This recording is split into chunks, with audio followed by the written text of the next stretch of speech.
Okay, so ano na pud ta mga ka-farm no. Update ta sa to ang farm karon, dugay-dugay ta wala ka update ni ini. Okay, so ito na po yung mga alaga nating mga manok, mga Rhode Island. Yun. Yung iba nating mga alaga doon sa labas o nakalabas sila sa ating kulungan. So ito yun, nag-antay sila para itong pakainin. Sige, pakainin. Wala na palang tubig. Yung ano, ubos na palang tubig. Oh. Malakas sila uminom mga ka-farm no. Kaya kailangan update tayo palagi sa ating mga alaga natin. Okay, so ito na nga yung mga tandang natin na pakalakihan nila. At yung isa, yung dalawa pala, ano sa labas. Nakalabas sila no, siguro nakalipad yan. Okay, so mga ka-farm, ito na nga pala yung last na binidyo ko sa inyo. Ito yung mga sisiw natin na malalaki na sila, nasa mga 1 month and 1 week olds na itong mga sisiw natin. Yan. So ito yung yan, pumasok na yung tandang natin. So meron pa rin tayong isang batch doon sa loob na mga sisiw pa rin, nasa mga 3 weeks yun.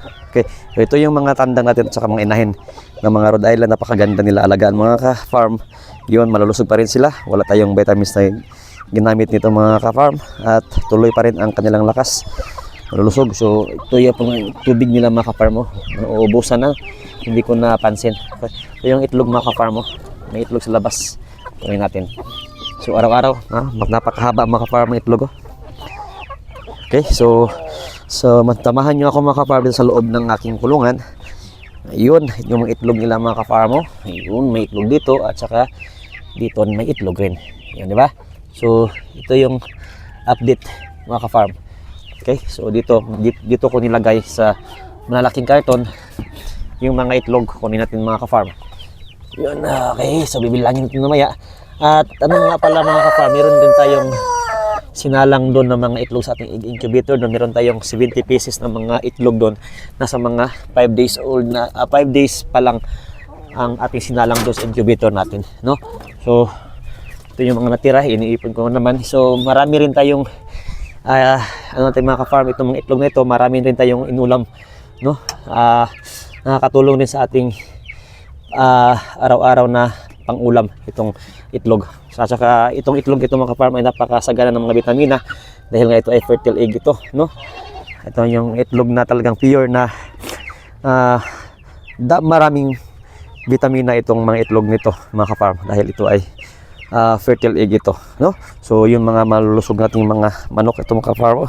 Sa mga tatanong dyan, ito ay mga Rhode Island red na mga manok. So sa gustong mag-aalaga nito mga ka-farm, meron tayong available na sisiw. At by next week ay may sisiw rin tayong kukunin doon sa ating incubator pag mapisa na yon. So ngayon meron tayong mga sisiw pero nasa mga 1 month old plus. Okay, so yun, napakalusog nila mga ka-farm. Ito siya nasa mga 2 months na ito. 2 months mahigit ito siya. Ito, yan. Yung iba dyan ay ito nasa mga 9 months na ito sila. Itong mga naingitlog mga ka-farm, diba? So napakaganda na mga ka-farm. Yun, napakasigla nila. At itong kapag mag-aalaga rin tayo ng mga manok mga ka-farm, hindi lang income ang ating benepisyo nito, pati yung ano mga ka-farm tawag nito, makakabawas ito sa stress reliever ito mga ka-farm. Kagaya ko na medyo busy, no? Maraming tawag ito, maraming trabaho. So pag sobrang pagod na ako mga ka-farm, puntahan ko lang yung maliit ko na kulungan ng mga manok, ay nakakabawas ng stress, no? So yun ang isa sa benepisyo. Isa rin na hindi ko pwedeng ihinto itong pag-aalaga kasi nakakatulong rin ito sa aking kalusugan, no?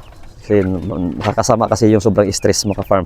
So ito ganito mga ka-farm, lalo na pag mag-harvest tayo ng itlog ay talagang nakakabawas ng stress ito. Yun. Okay, so